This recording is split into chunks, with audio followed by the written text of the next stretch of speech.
Hello friends, हमारा आज का टॉपिक है प्रोनाउन। ये एक बहुत इम्पॉर्टेंट टॉपिक है। प्रोनाउन को हिंदी में सर्वनाम बोलते हैं। अब बात आती है कि प्रोनाउन होता क्या है। सब्स्टिट्यूट ऑफ ए नाउन, मतलब संज्ञा की जगह पर आने वाला।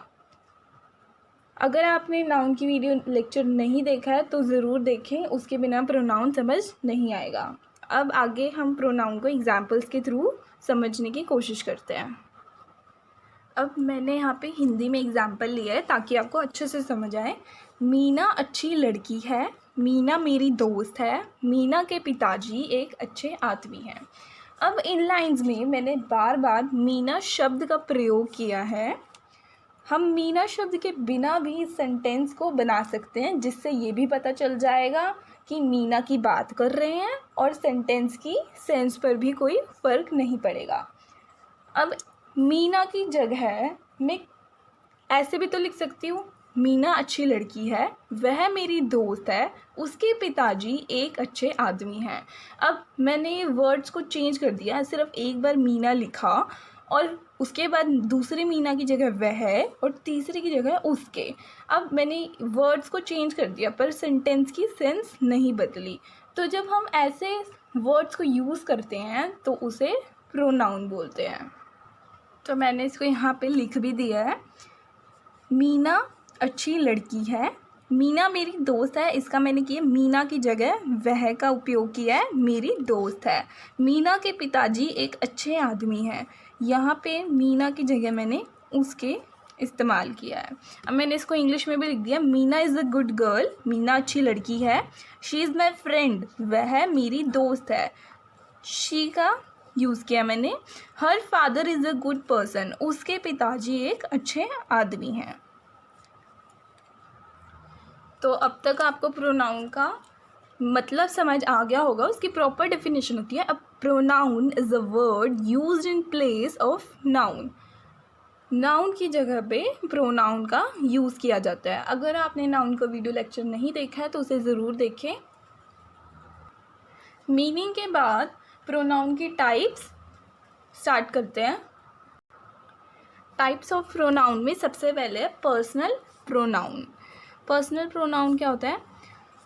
जिन प्रोनाउन से किसी व्यक्ति का बोध होता है, मतलब किसी व्यक्ति का पता चलता है, उसे हम पर्सनल प्रोनाउन बोलते हैं।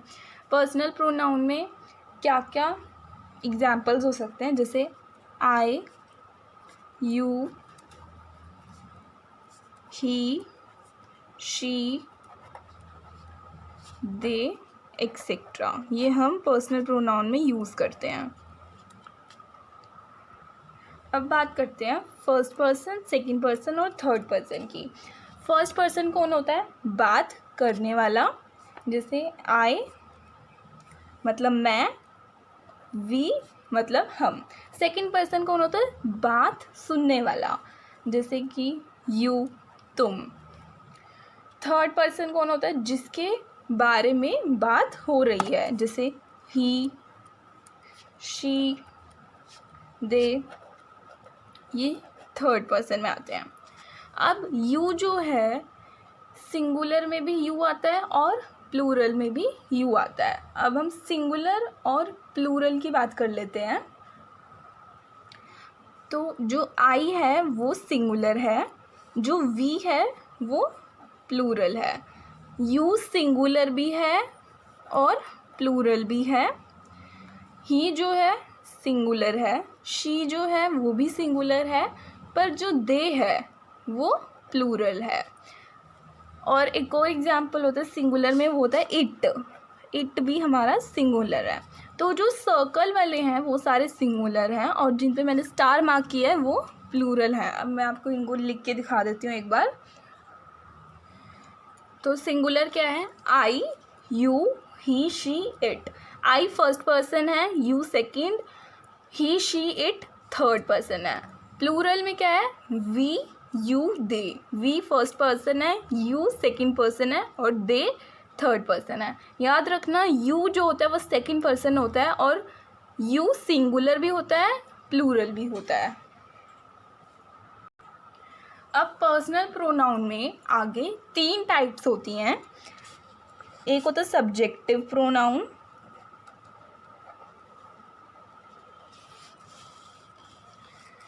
एक होता है ऑब्जेक्टिव, और एक होता है पोजेसिव। ये पर्सनल प्रोनाउन के अंदर आते हैं टाइप्स। तो अब बारी बारी करके इनको डिस्कस कर लेते हैं। अब आ रहा है हमारा सब्जेक्टिव प्रोनाउन। सब्जेक्टिव प्रोनाउन में हम क्या क्या यूज़ कर सकते हैं? ही, शी, आई, यू, वी और दे। जो सब्जेक्टिव प्रोनाउन होता है वो हमारे सेंटेंस में एक सब्जेक्ट की तरह काम करता है। फॉर एग्ज़ाम्पल, वो एक अच्छा लड़का है, he is a good boy. वो क्या है? हमारा सब्जेक्ट। और he is a good boy में हमारा सब्जेक्ट क्या है? ही। ऐसे ही वो एक अच्छी लड़की है, वो सब्जेक्ट है। उसे इंग्लिश में बोलेंगे she is a good girl, she subject है। तो हम अच्छे हैं, वी आर गुड, इसमें वी क्या है? सब्जेक्ट।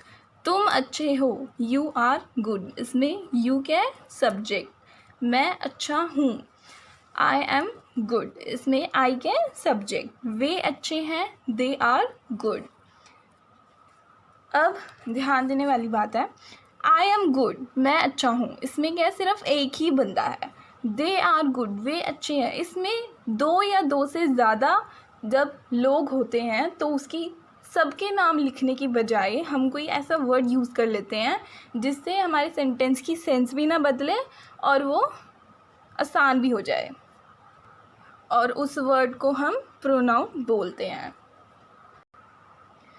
जैसे आई एम गुड, अब इसमें मैंने अपना नाम लेने की जगह आई वर्ड का यूज़ किया जो कि एक प्रोनाउन है। तो अब तक आपको क्लियर हो गया होगा, हम जो संज्ञा की जगह लेते हैं उन्हें हम प्रोनाउन बोलते हैं। नेक्स्ट टाइप है हमारी ऑब्जेक्टिव प्रोनाउन। जैसे सब्जेक्टिव प्रोनाउन किसी भी सेंटेंस के सब्जेक्ट में आता है, वैसे ही जो ऑब्जेक्टिव प्रोनाउन होता है वो किसी भी सेंटेंस के ऑब्जेक्ट में आता है। जो सब्जेक्ट होता है वो सेंटेंस की स्टार्टिंग में होता है, ऑब्जेक्ट सेंटेंस के बीच में होता है। अब वो इसको एक एग्जाम्पल की तरह समझते हैं। जैसे स्नेहा आपके साथ है, इसमें स्नेहा क्या है? सब्जेक्ट है। आपके साथ है, आपके क्या है? ऑब्जेक्ट है। इसको हम इंग्लिश में कैसे बोलेंगे? Sneha is with you. तो स्नेहा सब्जेक्ट है, इज़ विद यू, यू क्या है? वो लास्ट में चला गया तो वो ऑब्जेक्ट है। अब देखो, स्नेहा क्या है? सब्जेक्ट है, आपके क्या है? ऑब्जेक्ट है। इंग्लिश में बोलेंगे स्नेहा इज़ विद यू, तो जो हमारा ऑब्जेक्ट है वो लास्ट में आ गया। जो हिंदी का सेंटेंस होता है उसमें हमारा जो ऑब्जेक्ट होता है वो हमेशा बीच में आता है। जब हम उसे इंग्लिश में ट्रांसलेट करते हैं तो जो हमारा ऑब्जेक्ट आता है वो लास्ट में चला जाता है। ऐसे ही स्नेहा उसके साथ है, स्नेहा इज़ विद हर।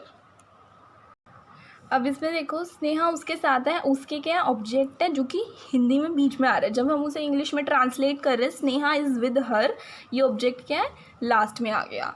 अब बच्चों को प्रॉब्लम होती है कि हमने हिम क्यों नहीं यूज़ किया, मतलब हिम भी हो सकता है, हर भी हो सकता है। अब आपने नाम पे ध्यान देना है। स्नेहा क्या है? एक लड़की का नाम है, इसलिए जो हम प्रोनाउन यूज़ करेंगे वो भी हर करेंगे। अगर यहाँ पे कोई राम होता तो फिर हम ऑब्जेक्ट में क्या लिखते? हिम। अब नेक्स्ट है हमारा राम मेरे साथ है, राम इज़ विद मी। अब यहाँ पे हमने हर लिखा, यहाँ पे हमने मी का यूज़ किया। ऐसा क्यों? क्योंकि यहाँ पे हमने उसके, हमारा यहाँ पे ऑब्जेक्ट था और यहाँ पे हमारा ऑब्जेक्ट क्या है? मेरे, इसलिए यहाँ पे हमने मी लिखा और यहाँ पे हर। ये भी आपने ध्यान रखना है प्रोनाउन में। तो जब प्रोनाउन ऑब्जेक्ट में यूज़ होते हैं तो him, her, me, you, them, us में चेंज हो जाते हैं। तो ये कुछ प्रोनाउंस हैं जो हम अपने सेंटेंसेस में यूज़ करते हैं। अब हमारा नेक्स्ट टाइप है पोजेसिव प्रोनाउन। तो पोजेसिव का मतलब होता है अधिकार। इसका डेफिनेशन है, अ possessive pronoun tells us who owns a particular thing. अब पोजेसिव प्रोनाउन में हमारे पास 2 कैटेगरीज होती हैं। फर्स्ट कैटेगरी में आता है his, her, my, your, their और आर, इसको हम आवर भी बोलते हैं। सेकंड कैटेगरी है हिज का हिज ही रहता है, हर का हर्ज हो जाता है, माई का माइन, योर का योर्स, देयर का देयर्स और आर का आर्स। हिज का हिज ही रहता है, सेम रहता है दोनों कैटेगरीज में। हर का हर्ज हो जाता है, माई का माइन, योर का योर्स, देयर का देयर्स, आर का आर्स। पॉजेसिव प्रोनाउन में हमारी 2 कैटेगरीज होती हैं। अभी हम डिस्कस करेंगे कि कौन से सेंटेंस में कौन से कैटेगरी का वर्ड यूज़ करना है। तो सबसे पहले क्वेश्चन में हमें फाइंड आउट करना होता है कि ये कौन सा प्रोनाउन है। तो देखने का तरीका क्या है, ये मेरी किताब है, दिस इज़ माई बुक। अब यहाँ पे मैं आई का यूज़ नहीं कर सकती बिकॉज सब्जेक्ट की तरह यहाँ पे यूज़ नहीं हो रहा है। ना ही मैं मी का यूज़ कर सकती हूँ बिकॉज यहाँ पे ऑब्जेक्ट की तरह भी यूज़ नहीं हो रहा है। पोजेसिव प्रोनाउन का यूज़ हुआ है, ये मेरी किताब है, अपना अधिकार बता रहे हैं। मेरी किताब दोनों साथ लग लग के आए हैं, तो अब ये दोनों साथ साथ आए हैं तो मैं यूज़ करूँगी माई बुक। अगर मेरी किताब ऐसे ना आता, ऐसे आता ये किताब मेरी है, तो मैं यूज़ करती माइन, जो कि सेकंड कैटेगरी का है। अब ये मेरी किताब है, दोनों मेरी किताब ऐसे आया तो हम फर्स्ट कैटेगरी का वर्ड यूज़ करेंगे माई। और अगर ऐसा आता यह मेरी किताब है तो मैं सेकंड कैटेगरी का वर्ड यूज़ करती माइन। ये आपको ध्यान में रखना है। अब किसी सेंटेंस में मेरी, मेरा, हमारी ये सिंगुलर फॉर्म्स का यूज़ हो तो हम सेकंड कैटेगरी यूज़ करेंगे, अदरवाइज़ हम फर्स्ट कैटेगरी यूज़ करेंगे। और ये भी ध्यान रखना, अगर साथ लग कर आए, जिसके अधिकार की बात हो रही है, किसके अधिकार की बात हो रही है, किताब की, मेरी, उससे पहले आए तो हम फर्स्ट कैटेगरी का यूज़ करेंगे, और अगर बाद में आए तो हम सेकंड कैटेगरी का यूज़ करेंगे। बस इतना ही है पॉजेसिव प्रोनाउन में, ये आपको ध्यान में रखना है, फिर बहुत आसान हो जाएगा। अब ये भी एग्जाम्पल ले लिया मैंने, ये उसकी किताब है, उसकी मतलब first category, this is his book. अब फर्स्ट हिज की बात हो रही है, फर्स्ट कैटेगरी हो सेकंड कैटेगरी हो, दोनों में हम हिज का यूज़ करते हैं। ये किताब उसकी है, मतलब साथ लग के नहीं आया है, बाद में आया है, तो फिर क्या यूज़ करेंगे, दिस बुक इज़ हिज, हम उसको बाद में शिफ्ट कर देंगे हिज को। तो आपको पता ही है हम किसकी बात कर रहे हैं, पर्सनल प्रोनाउन में हम टाइप्स की बात कर रहे हैं। हमने सब्जेक्टिव प्रोनाउन डिस्कस कर लिया, ऑब्जेक्टिव प्रोनाउन डिस्कस कर लिया, पोजेसिव प्रोनाउन डिस्कस कर लिया। अब हम कुछ वर्ड्स देख लेते हैं सब्जेक्ट के, ऑब्जेक्ट के और पोजेसिव में कि क्या क्या प्रोनाउंस यूज़ होती हैं। सब्जेक्ट में आता है आई, हम यूज़ कर सकते हैं वी, यू। मैंने आपको बताया था सिंगुलर और प्लूरल फॉर्म में दोनों में ही यू का यूज़ होता है, ही, शी, इट और दे।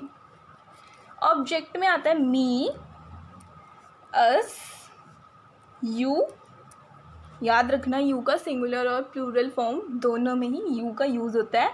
ही का बन जाता है हिम ऑब्जेक्ट में, शी का हर, इट का इट ही रहता है, सेम रहता है ये, दे का बन जाता है देम। ऐसे ही आई का मी बन जाता है और वी का अस बन जाता है ऑब्जेक्ट में। अब पोजेसिव में बात करते हैं, मैंने आपको बताया था 2 कैटेगरीज होती हैं। ऐसे ही my first category, second category में आता है माइन। फर्स्ट कैटेगरी में आर, सेकंड में आर्स। Your, yours. हिज का हिज ही रहता है, ध्यान में रखना। हर का हो जाता है हर्स। इट्स का इट्स ही रहता है, देयर और देयर्स। ये ध्यान में रखना, ये प्रोनाउन हम सेंटेंस में यूज़ कर सकते हैं। आप इनको कॉपी कर लो।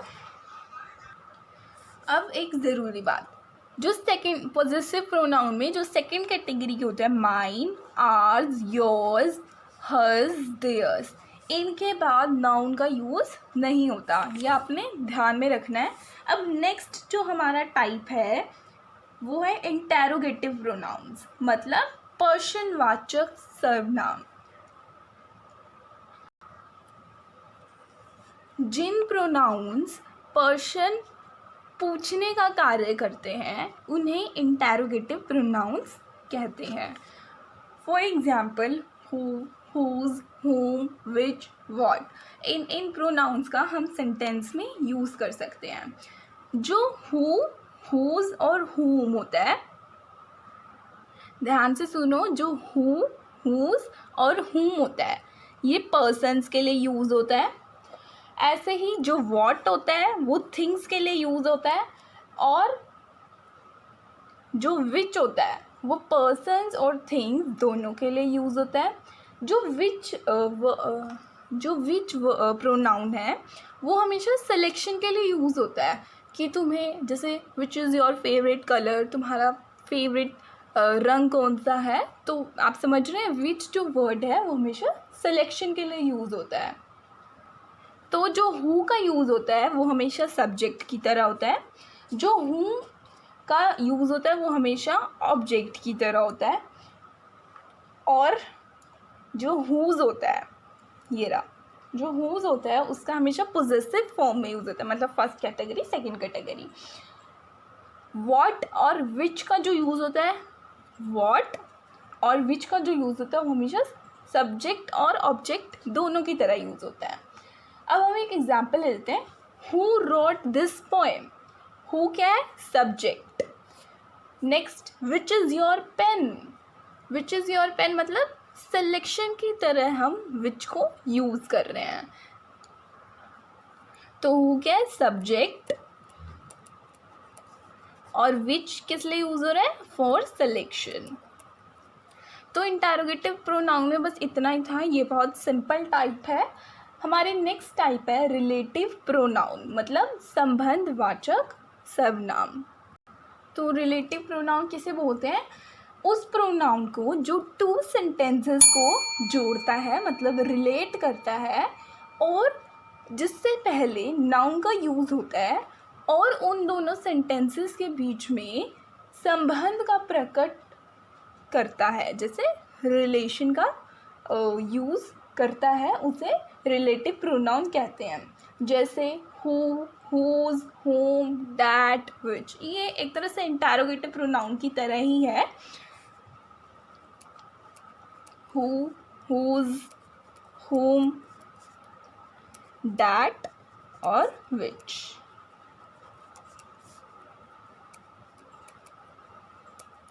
एग्जाम्पल ले लेते हैं, where is the pen which I gave you. अब आप देख रहे हैं इसमें टू सेंटेंसेस का यूज़ हुआ है, बट हमने उन दोनों सेंटेंसेस को रिलेट कर दिया।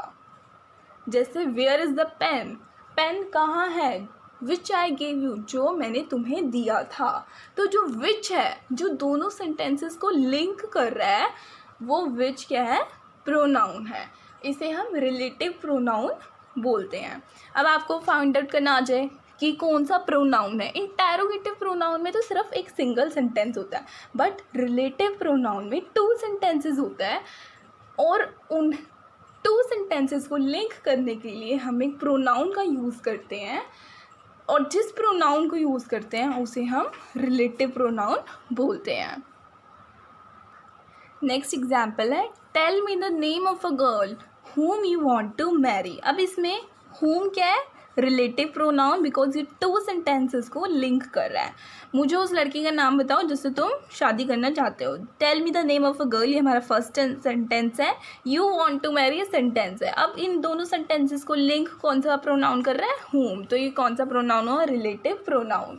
अब हमारा नेक्स्ट टाइप है रिफ्लेक्सिव प्रोनाउन, मतलब निजवाचक सर्वनाम। अब रिफ्लेक्सिव प्रोनाउन किसे बोलते हैं, जिस प्रोनाउन से सब्जेक्ट पर असर पड़े और किसी और ऑब्जेक्ट पोजेसिव किसी भी असर ना पड़े उसे हम रिफ्लेक्सिव प्रोनाउन कहते हैं। For example my self, himself, themselves,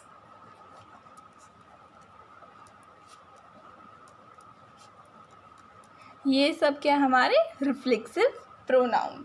इनसे सिर्फ सब्जेक्ट पे फ़र्क पड़ेगा और किसी चीज़ पे नहीं, तो ये क्या हुए रिफ्लेक्सिव प्रोनाउन। फर्स्ट और सेकंड पर्सन्स पर्सनल प्रोनाउन में सेल्फ या सेल्फ्स, सेल्फ और सेल्फ्स लगाने से बनते हैं, पर जो थर्ड पर्सन होता है उसके ऑब्जेक्ट के साथ सेल्फ या सेल्स लगाया जाता है। For example Kavita deceived her self, मतलब कविता ने खुद को धोखा दिया।